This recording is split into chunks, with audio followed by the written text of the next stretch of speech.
இல்லை கரெக்டாக ஃப்ரேமை கட் பண்ணுவீங்க நீங்கள் பக்கத்தில் இருக்கிறவங்கள அது சொல்கிறேன் அவங்களெல்லாம் காட்டுங்க. சரி ஓகே டன்.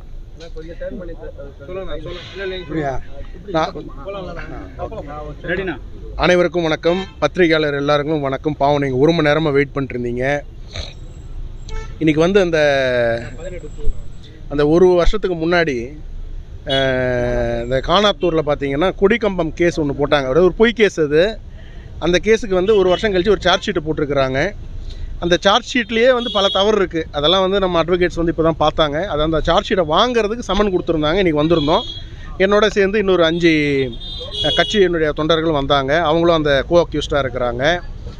அது அந்த சார்ஜ் ஷீட் படிக்கும்போதே நமக்கு தெரியுது எந்த அளவுக்கு வந்து இவங்க வடை சுட்டுருக்குறாங்க அப்படின்ட்டு. தமிழக காவல்துறை மிக கண்ணியமான ஒரு காவல்துறை.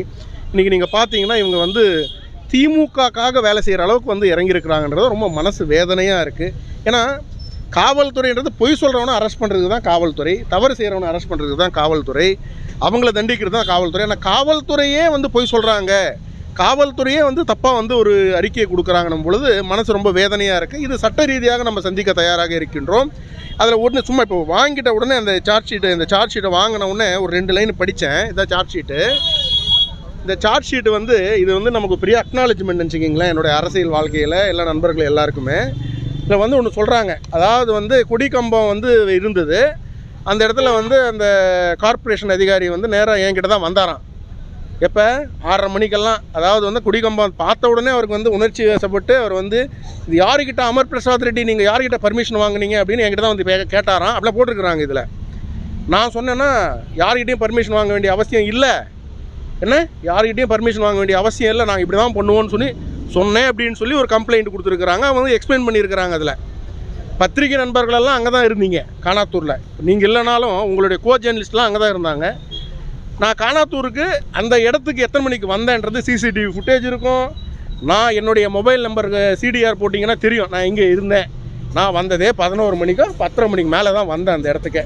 அதாவது முதல் செட்டு நீங்கள் அரெஸ்ட் பண்ணி கொண்டே போயிட்டீங்க. என்னென்ன முதல் செட்டு நீங்கள் அரெஸ்ட் பண்ணி கொண்டு போன அப்புறமா எங்கள் மாநில தலைவர் திரு அண்ணாமலை அவர்கள் எனக்கு கால் பண்ணி நம்ம தொண்டர்களை வந்து அரெஸ்ட் பண்ணுறாங்க, ரொம்ப தவறாக நடந்துக்கிறாங்க, அங்கே வந்து ஒருத்தருக்கு ஹார்ட் அட்டாக் வந்துடுச்சு, எங்கள் தொண்டருக்கு நீங்கள் வந்து கூப்பிட்டு போகும்போது ஹார்ட் அட்டாக் வந்துடுச்சுன்னு சொல்லும்போது தான் நான் கிளம்பி வீட்டிலேருந்து வரேன். அதுவே வந்து கிட்டத்தட்ட வந்து 11 மணி ஆகிடுச்சு. அண்ணெல்லாம் ஸ்பாட்டில் வந்து இப்போ அங்கே வந்து இருந்தாங்க. ரொம்ப அமைதியாக இருந்த ஒரு இடத்த வந்து இவங்க வந்து இந்த டிவிஎஸ் 50 வந்து வேறு ஏதோ நம்பர்லாம் மாற்றிருக்கிறாங்க. எஃப்ஐஆரில் பார்த்தா டிவிஎஸ் 50 இருந்தது, இப்போ தான் நம்பர்லாம் மாற்றி ஜேசிபின்றாங்க. பொய் பொய் பொய் பொய். இதில் என்ன தெளிவாக தெரியுதுன்னா எங்களோட அட்வொகேட்ஸ் எல்லாம் பார்த்தீங்கன்னா அடுத்தது வந்து இது வந்து இங்கே வந்து கமிட்டல் தான் நினைக்கிறேன் இல்லைங்களா. நெக்ஸ்ட்டு வந்து செங்கல்பட்டு கோர்ட்டில் தான் வந்து இது வந்து ஆர்குமெண்ட் வரும். அதில் எனக்கு தெரிஞ்சு வந்து இது வந்து பொய் கேஸுன்றது எல்லாருக்குமே தெரியும். அதுலேருந்து கூடிய சீக்கிரம் வெளியே வருவோம். இந்த மாதிரி கேஸுங்களை போடுறதை விட கருத்தாக நீங்கள் வந்து மோதணும். திமுக இப்போ ராசா அவர்கள் எவ்வளையோ பேசியிருக்கிறாரு, அதுக்கு கேஸ் போட்டிங்களா? கிடையாது. ஐயா உதயநிதி அவர்கள் எவ்வளையோ பேசியிருக்கிறாரு, இந்துக்களை கொச்சப்படுத்தியிருக்கிறாரு, என்னென்னமோ பேசிட்டு இருக்கிறாங்க திமுகவில் இருக்கிறவங்க, அதுக்கு கேஸ் போட்டிங்களா? எத்தனையோ யூடியூப் சேனலில் கண்டபடி பேசுகிறாங்க, அவங்க மேலே கேஸ் போட்டிங்களா? அதெல்லாம் கிடையாது. உங்களுக்கு என்ன, உங்களுடைய எதிர்கட்சி உங்களை எதுவும் கேள்வி கேட்டக்கூடாது, கேள்வி கேட்டால் உடனே வந்து நீங்கள் வந்து கேஸ் போடுவீங்க. ஒரு நாளைக்கு சாராயம் குடித்து எத்தனை பேர் சத்து போகிறாங்க? அப்போ யார் மேலே இது கேஸ் போடணும்? அமைச்சர் மேலே தானே கேஸ் போடணும். இன்றைக்கி சாராயம் எதிர்த்து திருமாவளவன் கூட பார்த்தீங்கன்னா போராட்டம்லாம் பண்ணுறாரு. ஆனால் அவர் வந்து ஆக்சுவலாக வந்து அவர் கட்சியில் இருக்கிறவங்களுக்கு தான் ஃபஸ்ட்டு வந்து போராட்டம் பண்ணி அவங்கள குடிக்கக்கூடாது, எல்லாம் பார்க்கக்கூடாது, நல்லா இருக்கணும்னு சொல்லணும். முதல்ல சொல்கிறேன், ஒன்றும் இல்லை, நம்ம கட்சியில் ஒரு ஒரு ஒரு ஒரு சீர்திருத்தத்தை கொண்டு வந்துட்டு மற்றது வந்து பார்த்தீங்கன்னா நீங்கள் என்னோட இடத்த கொண்டு வரணும். ஏன்னா பாதி பேர் பார்த்தீங்கன்னா நீங்கள் எல்லா இடத்துலையும் பார்த்தீங்கன்னா அரசியல் கட்சினாவே வந்து என்னமோ அட்வைஸ் பண்ணுறாங்க, மக்களுக்கெல்லாம் அட்வைஸ் பண்ண. ஃபஸ்ட்டு உங்கள் கட்சியில் இருக்கவங்களும் நீங்கள் அட்வைஸ் பண்ணி உங்களுள்ள ஒரு பாலிசி நீங்கள் கொண்டு வந்து நம்ம கட்சியில் விசிகேயில் யாருமே இனிமேல் வந்து குடிக்கக்கூடாதுன்னு ஒரு தீர்மானம் கொண்டு வரணும். அப்புறமா நீங்கள் அரசாங்கத்துக்கு அறிவுறுத்தணும். நாங்களும் அதே கொள்கையை கொண்டு வரோம். பிஜேபியில் யாரும் வந்து எந்த தவறும் செய்கிறது கிடையாது. நாங்கள் எல்லாம் வரும்பொழுது இந்த ஷாக்கா இந்த ஆர்எஸ்எஸ் இதெல்லாம் போயிட்டு தான் வரோம். அப்போ வந்து அண்ணன் திருமாவளவன் அவர்கள் ஃபஸ்ட்டு நீங்கள் என்ன பண்ணணும், நீங்கள் உங்கள் கட்சியில் ஃபஸ்ட்டு ஒரு ரெசல்யூஷனை பாஸ் பண்ணுங்கள். நம்ம கட்சியில் ஒரு தொண்டனாக இருக்கணும், இல்லை ஒரு மெம்பராக இருக்கணும், ஒரு தலைவனாக இருக்கணும்னா நம்ம யாரும் குடிக்கக்கூடாதுப்பா, மாநாட்டுக்கு வரும்பொழுது யாரும் குடிக்கக்கூடாதுப்பா, அட்லீஸ்ட்டு இதெல்லாம் ஒரு ரெசல்யூஷன் போட்டு வரணும். இந்த மாதிரி எல்லாம் வந்து நடக்குது. அந்த நேரத்தில் இந்த சார்ஜ் ஷீட்லாம் தேவையில்லாத ஒன்று கொடுத்துருக்குறாங்க. நம்ம சந்திக்கிறதுக்கு தயாராக இருக்கும். மது ஒழிப்பு மாநாட்டுக்கு அனைத்து கட்சியுமே கூப்பிட்டுருக்காரு, பாஜகவுக்கும் பாமக மட்டும் அழைப்பு கொடுக்குறாரு. இல்லை அது என்னென்னா அது ஒரு பெரிய ட்ராமா, அது ஒரு ட்ராமா கோஷ்டி. ஆக்சுவலாக பார்த்தீங்கன்னா அந்த ட்ராமாவில் வந்து யார் பங்கேற்க மாட்டாங்கன்னு அவங்களுக்கு நல்லா தெரியும். இப்போ அண்ணன் அன்புமணி ராமதாஸ் அவர்களாக இருக்கலாம், ஐயா டாக்டர் ஐயாவாக இருக்கலாம், பாமகவில் அவங்கெல்லாம் இன்னைக்கு பிடிச்சாங்களா இந்த கொள்கையை? அவங்க வந்து இந்த மது ஒழிப்புன்றது வந்து கிட்டத்தட்ட அவங்க கட்சி ஆரம்பித்ததுலேருந்து இருக்கக்கூடிய கொள்கை. நீங்கள் இன்றைக்கி திடீர்னு என்ன சார் உங்களுக்கு ஞானம், இந்த திடீர்னு வந்து உங்களுக்கு ஞானோபதேசம் வருது பார்த்தீங்களா? அண்ணன் திருமா அவர்கள் எங்கே இருக்கிறாரு? திமுக கட்சியில் வந்து அலைன்ஸில் தான் இருக்கிறாங்க. உங்களுக்கு முதலமைச்சருக்கு எவ்வளோ டிஸ்டன்ஸு? 1 kilometre distance. நேராக முதலமைச்சர் வீட்டுக்கு போகலாம்.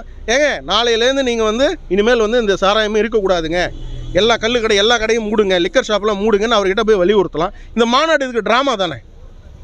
அதனால தான் சொன்னேன், ஃபஸ்ட்டு உங்கள் கட்சியில் நீங்கள் சொல்லுவீங்களா யாருமே குடிக்கக்கூடாது அப்படின்னு சொல்லுவீங்களா? விசிக்கில் சொல்லி உங்கள் தொண்டர்கள் இருப்பாங்களா? அது கேள்விக்குறி. அதான் சொல்லி தான் ஒரு பெரிய ட்ராமா. அவர் வந்து எவ்வளோ சீட்டு நெகோஷியேட் பண்ணுறாரு அது நல்லா தெரியுது. யார் அதிகமாக கொடுப்பாங்களோ அந்த சைடு போவார் அப்படின்ற மாதிரி அவர் வந்து அதுக்கான ஒரு இதுதான் தவிர ஒன்றும் திமுக அது பெருசாக ஒன்றும் கவுண்டர் பண்ண மாதிரி எனக்கு தெரியல, பெருசாக மதித்த மாதிரி தெரியல. அவர் முன்னாடியிலேருந்து திமுகவனுடைய அலையன்ஸில் அவருக்கு ஒன்றும் பெரிய ரெஸ்பெக்ட் இருந்த மாதிரி எனக்கு தெரியல. சும்மா அங்கே ஒட்டிகிட்டு இருக்காரு, அவ்வளோதான். நேற்று அந்த மகாவிஷ்ணுடைய அவரோட அலுவலகத்தில் நேற்று ஃபுல்லாக ரைட் பண்ணியிருக்காங்க போலீஸ். அதில் சில ஆவணங்கள்லாம் நாங்கள் கைப்பற்றிருக்கோம் அப்படின்னு. ஆமாம், அவர் பெரிய தீவிரவாதி. அவர் 100 பேரை கொண்டுட்டார், அவர் பாம்பெல்லாம் போட்டார் எல்லா இடத்துலையும். ஏங்க கோயம்புத்தூரில் வந்து அவ்வளோ பெரிய பாம்பு போட்டால் அதுவே வந்து சிலிண்டர் பிளாஸ்ட்னு சொன்னவங்க தானேங்க இவங்கெல்லாம், இந்த திமுக ஆட்சி. என்ன மகாவிஷ்ணு என்ன பண்ணிட்டாரு? ஒரு காலேஜில் ஒரு ஸ்கூலில் போய் ஏதோ ஒன்று பேசுகிறாரு, வார்ன் பண்ணி விடுங்க, உங்களுக்கு பிடிக்கல. அப்போங்க நீங்கள் எத்தனை காலேஜில் எத்தனை ஸ்கூலில் நீங்கள் போய் பேசுகிறீங்க? ஓசி சோறுன்னு சொல்கிறீங்களா? அது காலேஜில் தானே இங்கே நடந்தது. ஒரு அமைச்சர் பொன்முடி அவர்கள் பேசுனது தான் சொல்கிறேன். ஓசி சோறு ஓசி பஸ்ஸுன்னு சொன்னாரா சொல்லலையாங்க? இப்போ அவர் மேலே கேஸ் போட்டிங்களா? நீங்கள் சொல்லுங்கள், அவர் மேலே கேஸ் போட்டிங்களா? இந்து கடவுள்கள் இல்லைன்னு சொல்லி தீகாக்காரங்க எத்தனை ஸ்கூலில் காலேஜில் வந்து பேசுகிறாங்க. இந்த பெரியார் இது இவங்க இந்த டிகே திராவிட கழகம் ஒரு யூனிவர்சிட்டி வச்சுருக்காங்களே, என்ன யூனிவர்சிட்டின்னா அது? இவி ராமசாமி நாயக்கருடைய யூனிவர்சிட்டி ஒன்று இருக்கே, பெரியார ஏதோ ஒரு யூனிவர்சிட்டி இருக்குது. அந்த யூனிவர்சிட்டியில் என்ன சொல்லி கொடுக்குறாங்க? நீங்கள் சொல்லி கொடுக்குறதெல்லாம் சரியா? அரசாங்க பள்ளி கொடுங்க. நீங்கள் எப்படி ஃபஸ்ட் நான் என்ன கேட்குறேன், அவர் யார் அலோவ் பண்ணீங்க ஸ்கூல் உள்ள? அவங்க ரெஸ்பான்சிபிலிட்டி எடுத்துக்கணும். ஹெச்எம் நான் இல்லைன்ட்டாங்க, அந்த மேனேஜ்மெண்ட் கமிட்டி நாங்கள் இல்லைன்ட்டாங்க. யார் அலோவ் பண்ணது? நான் சொல்கிறேன், நான் குற்றச்சாட்டு சொல்கிறேன், அன்பில் மகேஷ் அவர்கள் சொல்லி தான் நடந்திருக்குன்றது எங்களுடைய செய்தி.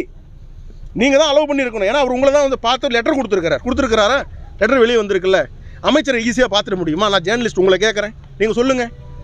அமைச்சரை அலுவலகத்தில் ஈஸியாக பார்த்துட முடியுமா? அவரோட கான்ஸ்டிடுவன்சியில் பார்த்துடலாம் சார். அலுவலகத்தில் நீங்கள் வந்து உங்களோட ஆஃபீஸில் அவ்வளோ ஈஸியாக பார்த்துட முடியுமா? அப்பாயின்மெண்ட் கேட்டால் எதுக்கு பார்க்குறீங்க, எந்த விஷயத்துக்காக வரீங்க, 1008 கேட்பாங்க, என்ன கொடுக்க போகிறீங்க எல்லாம் கேட்பாங்க. ஏன்னா வந்து ஒரு அமைச்சர் உங்களை அவ்வளோ ஈஸியாக வந்து பார்க்குறாங்கன்னா மொத்தத்தில் வந்துங்க இந்த அரசாங்கமே வந்துங்க